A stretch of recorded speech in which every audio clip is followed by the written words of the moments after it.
আমাদের প্রিয় নবী হযরত মুহাম্মদ সাল্লাল্লাহু আলাইহি ওয়াসাল্লাম এর দৈনন্দিন ও ব্যবহারিক জীবন আদর্শ কতই না সুন্দর ছিল। রাসূল সাল্লাল্লাহু আলাইহি ওয়াসাল্লাম কিভাবে কথা বলতেন? হযরত নবী করিম সাল্লাল্লাহু আলাইহি ওয়াসাল্লাম অত্যন্ত সুন্দর ও স্পষ্ট ভাষায় দৃঢ়স্থিরভাবে কথাবার্তা বলতেন।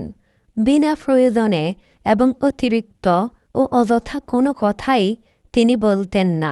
গুরুত্বপূর্ণ কথাগুলো শ্রোতাদের বোঝানোর জন্য প্রায়ই ৩ বার করে বলতেন।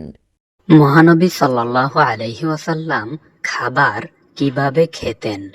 মহানবী সাল্লাল্লাহু আলাইহি ওয়াসাল্লাম এর পানাহার ছিল তার আদর্শের এক উজ্জ্বল দৃষ্টান্ত।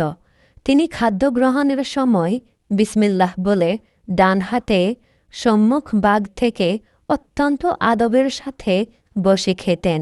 তিনি কোনো খানা উচ্ছিষ্ট ও অপচয় করতেন না।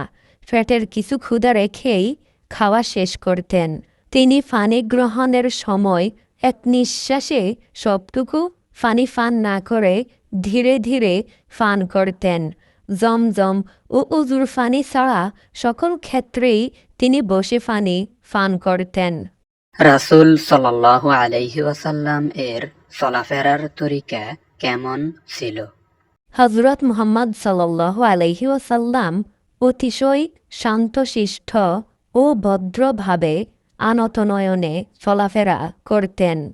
তার চলাফেরায় কোনরূপ চঞ্চলতা কিংবা অলসতার ছাপ পরিলক্ষিত হয়নি।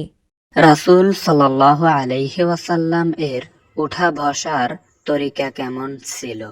হযরত নবী করিম সাল্লাল্লাহু আলাইহি ওয়াসাল্লাম নতজানু হয়ে অতীব বিনম্রভাবে বসতেন। বসা অবস্থা থেকে কাউকে উঠিয়ে দিয়ে সে স্থানে নিজে কখনো বসতেন না। উঠা বসায় আল্লাহর জিকির করতেন। তিনি আগন্তুক ব্যক্তিকে বসবার স্থান করে দিয়ে বসার শৃঙ্খলা বজায় রাখতেন।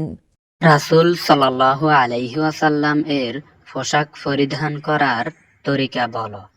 মহানবী সাল্লাল্লাহু আলাইহি ওয়াসাল্লাম পোশাক পরিচ্ছদ ব্যবহারে অতুজ্জ্বল আদর্শ স্থাপন করে গেছেন। তার পোশাক পরিচ্ছদ ছিল খুবই মার্জিত ও রুচিশীল, শালীন ও স্বাভাবিক। সাধারণ তহবন্দ জামা ও চাদর পরিধান করতেন।